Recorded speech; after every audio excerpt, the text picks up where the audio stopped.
अखेर प्रतीक्षा संपली आणि लाडक्या बहिणींच्या बँक खात्यामध्ये 2100 रुपये जमा व्हायला सुरुवात झाली।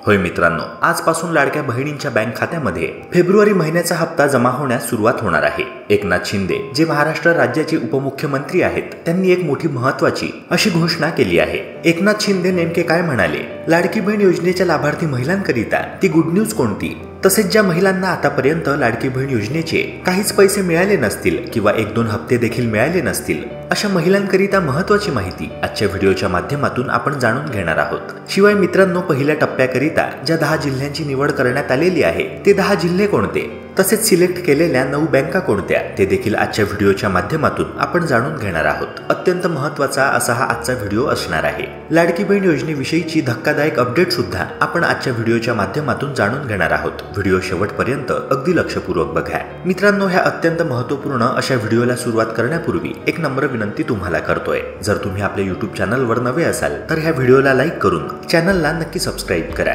जेणेकरून शासनाच्या विविध योजनांबद्दलची इत्थंभूत माहिती वेळेवर तुम्हाला मिळत राहणार आणि कुठलीच महत्त्वाची अपडेट तुमच्याकडून मिस होणार नाही। मित्रांनो, लाडकी बहीण योजनेविषयीची एक धक्कादायक अपडेट अशी पुढे आलेली आहे की जवळपास 9 लाख महिला लाडकी बहीण योजनेतून बाहेर पडणार आहे। होय मित्रांनो, मागच्या महिन्यातच तब्बल 5 लाख लाडक्या बहिणी योजनेतून बाहेर पडल्या होत्या। संजय गांधी निराधार योजनेचा लाभ घेत असलेल्या महिला, श्रावणबाळ योजना, पीएम किसान सन्मान योजना, इंदिरा गांधी निराधार योजना या सर्व योजनांचे पैसे किंवा ह्या योजनांद्वारे आर्थिक लाभ मिळवत असलेल्या महिला, तसेच 65 वर्षांहून अधिक वय झालेल्या महिला, तसेच मित्रांनो अशा देखील महिला ज्यांच्या घरी 4 व्हीलर वाहन आहे, त्या सर्व महिला आता योजनेतून बाहेर झाल्या आहे। तसेच पुढील महिन्यामध्ये तब्बल 9 लाख महिला देखील या योजनेतून बाहेर पडणार अशी धक्कादायक अपडेट पुढे आलेली आहे। मित्रांनो, आता आपण लगेचच त्या 10 जिल्ह्यांबाबत आणि 9 बँकांबाबत जाणून घेणार आहोत, ज्यांची निवड पहिल्या टप्प्याकरिता करण्यात आलेली आहे। पहिल्या टप्प्यामध्ये ज्या जिल्ह्यांची आणि बँकांची महायुती सरकारने निवड केलेली आहे, त्या जिल्ह्यांमध्ये आणि बँकांमध्ये सर्वप्रथम योजनेचा 8वा हप्ता जमा होणार आहे।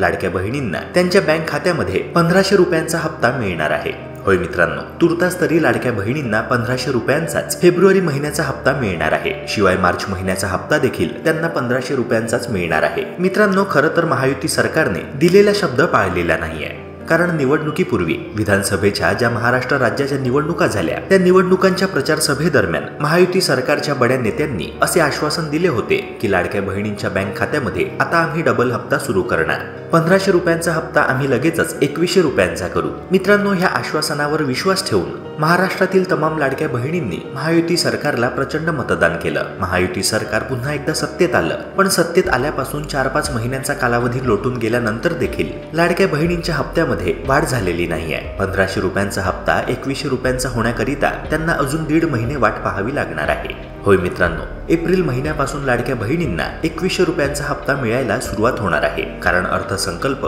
हा मार्च महिन्याच्या सुरुवातीला मांडण्यात येणार आहे। आणि ह्या अर्थसंकल्पामध्ये अशा प्रकारची तरतूद करण्यात येणार आहे की लाडक्या बहिणींना जो हप्ता दिला जात आहे त्यामध्ये हप्ता वाढ करण्यात यावी। 600 रुपयांची हप्ता वाढ सध्या प्रस्तावित आहे। 1500 रुपये अधिक 600 रुपये असे एकूण 2100 रुपये लाडक्या बहिणींच्या बँक खात्यामध्ये एप्रिल महिन्यापासून मिळायला सुरुवात होणार आहे। तोपर्यंत लाडक्या बहिणींना 1500 रुपयांच्याच हप्त्यावर समाधान मानावे लागणार आहे। मित्रांनो, पहिल्या टप्प्याकरिता जे 10 जिल्हे निवडण्यात आलेले आहे, त्यामध्ये गडचिरोली, नागपूर, कोल्हापूर, सातारा, पुणे, सांगली, रत्नागिरी, नंदुरबार, भंडारा आणि गोंदिया या जिल्ह्यांचा समावेश आहे। शिवाय ज्या 9 बँका पहिल्या टप्प्याकरिता निवडण्यात आलेल्या आहेत, त्या बँकांमध्ये ICICI bank, HDFC bank, Bandhan bank, UCO bank, Punjab national bank, IPPB म्हणजेच इंडियन पोस्ट पेमेंट्स बँक, पोस्टाची bank, state bank of India, SBI, bank of Maharashtra आणि इंडियन ओव्हरसीज बँक या बँकांचा समावेश आहे। मित्रांनो, एक महत्त्वाची अपडेट अशी आलेली आहे की लाडकी बहीण योजनेमुळे सरकारच्या तिजोरीवर मोठा परिणाम होत आहे। सरकारच्या तिजोरीवर अतिरिक्त भार पडत आहे। तेव्हा मित्रांनो, ह्या समस्येवर सरकारने विचित्रच तोडगा काढलेला आहे। अधिकाधिक लाडक्या बहिणींना अपात्र ठरवण्याचा धडाकाच सरकारने लावल्याचे दिसून येत आहे। विविध निकषांद्वारे अधिकाधिक बहिणींना लाडकी बहीण योजनेतून बाद ठरवले जात आहे। तेव्हा मित्रांनो, अपात्र होणाऱ्या महिलांची संख्या दिवसेंदिवस वाढत जाणार ह्यात काहीच शंका नाही। तसेच विरोधकांनी म्हटल्याप्रमाणे लाडकी बहीण योजनेमधील लाभार्थी महिलांची संख्या जी सध्या 2 कोटींच्या पुढे आहे, ती कमी कमी होत जाऊन 30 ते 40 लाखांपर्यंतच येणार अशी देखील शक्यता वर्तवण्यात येत आहे। कारण मित्रांनो, विविध निकषांचा धडाका लावून सरकारने योजनेच्या लाभार्थी महिलांची संख्या कमी करण्याचेच ठरवले आहे, कारण ह्यामधून सरकारचे अनेक कोटी रुपये वाचणार आहेत। मात्र जी छाननी प्रक्रिया आहे किंवा विविध निकष आहेत त्या निकषांची काटेकोरपणे अंमलबजावणी मोठमोठी आश्वासने देण्यापूर्वीच का केली नाही असा सवाल देखील राज्यभरातील तमाम बहिणी सरकारला विचारत आहेत। मित्रांनो, ह्या मुद्द्यावर तुमचे काय मत आहे कमेंट सेक्शनद्वारे नक्की कळवा।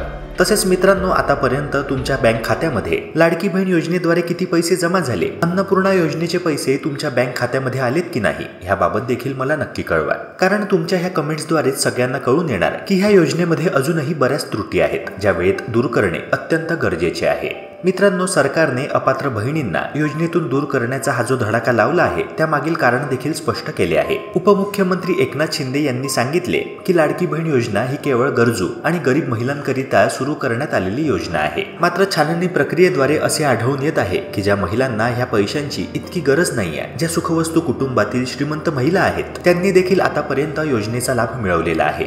त्यामुळे होतं काय आहे की ज्या महिलांना खरंच ह्या पैशांची गरज आहे, ज्यांना संसाराचा गाडा ढकलणं शक्य होत नाहीये, त्या महिलांना हे पैसे मिळू शकलेले नाहीये। तेव्हा या विविध निकषांची तंतोतंतपणे अंमलबजावणी करण्याचे आमच्या सरकारने ठरवले आहे। मित्रांनो, ज्या महिलांच्या घरी 4 चाकी वाहन आहे त्या घरातील महिलांना योजनेचा लाभ यापुढे मिळू शकणार नाहीये। आणि मित्रांनो, ह्या एका निकषावर सध्या राज्यभरात बरीच टीका केली जात आहे, कारण मित्रांनो, घरामध्ये 4 व्हीलर असणे नसणे हा श्रीमंतीचा किंवा गरीब असण्याचा पुरावा होऊ शकत नाही असे अनेकांचे म्हणणे आहे। या प्रकरणावर देखील तुमचे काय मत आहे, हा निकष योग्य की अयोग्य कमेंट सेक्शनद्वारे मला नक्की सांगा। तसेच मित्रांनो, सरकारी नोकरीमध्ये असणाऱ्या महिलांना वगळण्यात येणार आहे।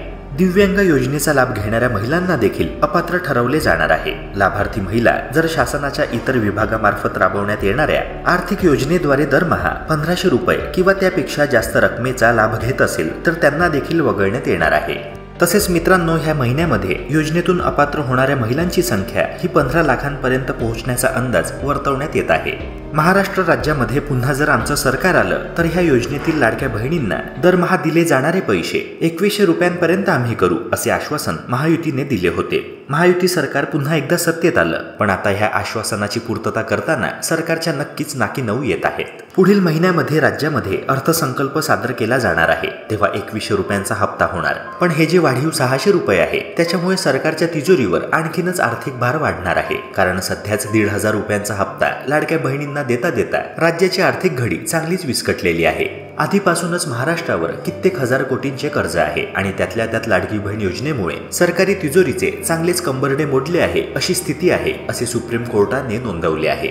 मित्रांनो, आतापर्यंत लाडक्या बहिणींना 7 हप्ते त्यांच्या बँक खात्यामध्ये मिळाले। 7 हप्त्यांचे 10,500 रुपये लाडक्या बहिणींच्या बँक खात्यामध्ये वर्ग करण्यात आले। मात्र अशा देखील अनेक महिला आहेत ज्यांना ह्या 10,500 2-3 हजार रुपये त्यांच्या बँक खात्यामध्ये मिळाले। तसेच अशा देखील अनेक महिला आहेत ज्यांना आतापर्यंत या योजनेचा लाभ म्हणून 1ही रुपया मिळालेला नाहीये। आता अशा महिलांनी काय करावे ते सर्वप्रथम जाणून घ्या। एकतर तुम्ही फॉर्म भरला, तो फॉर्म ऍक्सेप्ट देखील झाला, मात्र निकषांमुळे तुम्ही योजनेच्या लाभार्थी यादीतून बाहेर तर पडले नाही ना ह्याची खात्री करून घ्या। आणि ह्याकरिता लाडकी बहीण योजनेची जी लाभार्थी यादी आहे ती एकदा तपासून घ्या। त्या यादीमध्ये तुमचे नाव आहे की नाही ह्याबद्दलची खात्री तुम्ही करून घ्यायला हवी। मुख्यमंत्री माझी लाडकी बहीण योजनेच्या ऑफिशियल वेबसाईटवरून तुम्ही याबाबत खात्री करून घेऊ शकता। तसेच आतापर्यंत तुमच्या बँक खात्यामध्ये किती पैसे जमा करण्यात आले ह्याबाबतचा तपशील देखील तुम्ही तेथे चेक करू शकता।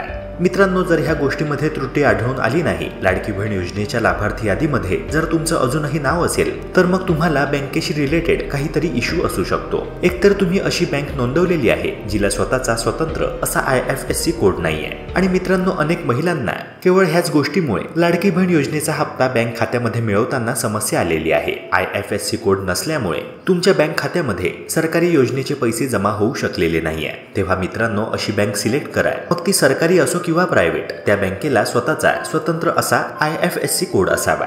तसेच मित्रांनो, ह्या एका महत्त्वाच्या गोष्टीची देखील दक्षता घ्या की तुमचा जो मोबाईल क्रमांक आहे तो देखील तुमच्या बँक अकाउंटला लिंक असावा। मित्रांनो, ह्या गोष्टीचा सगळ्यात मोठा फायदा म्हणजे तुमच्या अकाउंटमध्ये एकदा का पैसे आले किंवा तुमच्या अकाउंटमधून पैसे डिडक्ट झाले तर त्याबाबतचा मेसेज लगेचच तुमच्या मोबाईलवर तुम्हाला उपलब्ध होईल। अनेक महिलांना तर हे कळतच नाही की त्यांच्या बँक खात्यामध्ये लाडकी बहीण योजनेचा हप्ता ऑलरेडी आलेला आहे। सोबतच मित्रांनो, बँकेमध्ये जाऊन ह्या गोष्टीची चौकशी करून घ्या की तुमच्या बँक अकाउंटचे DBT इनेबल आहे की नाही, आधार कार्डाचे सीडिंग ऍक्टिव्ह आहे की नाही। मित्रांनो, ह्या एका गोष्टीमुळे देखील अनेक महिलांना पैसे मिळवण्यात, लाडकी बहीण योजनेचे हप्ते त्यांच्या बँक खात्यामध्ये मिळवण्यात समस्या आलेली आहे। तुम्ही देखील अशाच प्रकारची समस्या अनुभवत असाल, बऱ्याच काळापासून तुमच्या बँक खात्यामध्ये एकही हप्ता जमा होऊ शकला नसेल, तर ह्याबाबत शेवटचा पर्याय म्हणून बँकेत जाऊन तुम्हाला चौकशी करून घ्यायची आहे। सोबतच अनेक महिलांनी त्यांच्या बँक खात्यामध्ये सफिशियंट बॅलन्स न बाळगल्यामुळे त्यांचे अकाउंट डिॲक्टिव्हेट झाले आहे। तेव्हा अकाउंट रिॲक्टिव्हेट करण्याकरिता, पुन्हा तुमच्या बँकेचे अकाउंट सुरू करण्याकरिता एकदा बँकेमध्ये जाऊन आवश्यक ती प्रक्रिया पूर्ण करून घ्या। बँक कर्मचाऱ्यांना ह्याबाबत विचारणा करा, एखादा फॉर्म ते भरायला लावू शकतात। शिवाय मिनिमम सफिशियंट बॅलन्स मेंटेन करण्याबाबत देखील तुम्हाला सूचना करू शकतात। मित्रांनो, वेगवेगळ्या बँकांमध्ये मिनिमम सफिशियंट बॅलन्स हा वेगळा असतो। तेव्हा तुमच्या बँकेमध्ये मिनिमम सफिशियंट बॅलन्स किती हे विचारल्यावर तितके पैसे नेहमी तुमच्या अकाउंटमध्ये बाळगण्याचा प्रयत्न करा। तेव्हा मित्रांनो, तुमचे अकाउंट ऍक्टिव्ह आहे की नाही, तुमच्या बँक अकाउंटचे डीबीटी इनेबल आहे की नाही, आधार कार्डाचे सीडिंग झालेले आहे की नाही, केवायसीची प्रक्रिया पूर्ण झाली आहे की नाही, तुमचा मोबाईल क्रमांक तुमच्या बँक अकाउंटला लिंक आहे की नाही हे एकदा नक्की चेक करून घ्या। ह्या सगळ्या समस्यांवर तोडगा काढल्यानंतर लगेचच 24 ते 48 तासांच्या आतमध्येच तुमच्या बँकेच्या अकाउंटमध्ये थकीत पैसे जमा व्हायला सुरुवात होणार। मित्रांनो, मुख्यमंत्री माझी लाडकी बहीण योजना ही महाराष्ट्र राज्याच्या विधानसभा निवडणुकीमध्ये महायुती सरकारला मोठं यश मिळवून देण्यात एक गेम चेंजर योजना ठरली होती। 21 ते 65 वर्षांपर्यंतच्या गरजू महिलांसाठी माझी लाडकी बहीण योजना सुरू करण्यात आली होती। आता मित्रांनो, ज्या महिला ह्या योजनेसाठी पात्र ठरल्या आहेत, विविध निकषांद्वारे चाळणी करून ज्या महिला राहिल्या आहेत, ज्या लाडकी बहीण योजनेच्या लाभार्थी यादीत अजूनही येतात, त्यांना आता दरवर्षी केवायसीची प्रक्रिया पूर्ण करावी लागणार आहे। होय मित्रांनो, सर्व पात्र आणि गरजू महिलांना या योजनेचा लाभ मिळावा यासाठी हे नवीन निकष लागू केले जाणार आहे, ज्यामध्ये अपात्र महिलांना लाडकी बहीण योजनेतून बाहेर केले जाणार आहे। लाडकी बहीण योजनेअंतर्गत लाभार्थी महिलांना आता दरवर्षी जून महिन्यामध्ये बँकेत जाऊन केवायसीची प्रक्रिया पूर्ण करून घ्यावी लागणार आहे आणि सोबतच प्रमाणपत्र देखील घ्यावे लागणार आहे। मित्रांनो, केवायसी करण्याची ही जी प्रक्रिया आहे ती 1 जून ते 1 जुलै दरम्यान करावी लागणार आहे। मित्रांनो, सरकारने हे जे नवीन निकष लावले आहे त्यावरून विरोधकांनी सरकारला चांगलेच धारेवर धरले आहे। राजू शेट्टी, जे स्वाभिमानी शेतकरी संघटनेचे आहेत, त्यांनी महायुती सरकारवर तीव्र शब्दांमध्ये टीका केली आहे। लाडकी बहीण योजना ही सरकारच्या पैशातून मतदारांना दिलेली लाच आहे, अशा प्रकारचे वक्तव्य राजू शेट्टी यांनी केले आहे।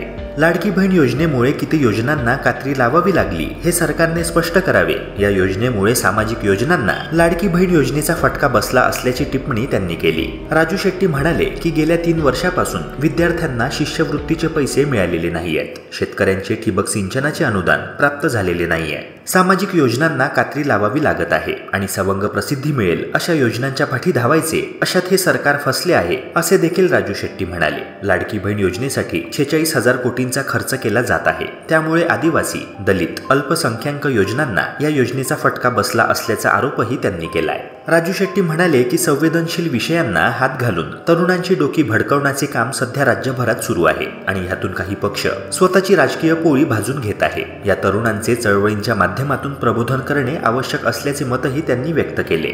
मित्रांनो, महिला व बाल विकास विभागाने अपात्र लाडक्या बहिणींना योजनेतून दूर करण्यासाठी आरटीओ तसेच आयकर विभागाची मदत घेण्याचे ठरवले आहे आणि त्यांच्याकडून डाटा मागवण्यात आलेला आहे। ज्या महिलांचे उत्पन्न हे 2.5 लाखांच्या वर आहे, तसेच ज्या महिलांच्या घरी 4 चाकी वाहन आहे, अशा महिलांना लवकरात लवकर मुख्यमंत्री माझी लाडकी बहीण योजनेतून बाहेर करण्यासाठी महिला व बाल विकास विभागाने पावले उचललेली आहेत। मित्रांनो, ह्या योजनेचे सामाजिक परीक्षण करतानाच अन्य विविध योजनांच्या माध्यमातून लाभ घेणाऱ्या तसेच प्राप्तिकर विभागाकडे ज्या कुटुंबाचे 2.5 लाखापेक्षा अधिक उत्पन्न आहे, अशा कुटुंबातील लाभार्थींना या योजनेतून वगळण्याचा निर्णय सरकारने घेतल्याची माहिती सूत्रांनी दिली आहे।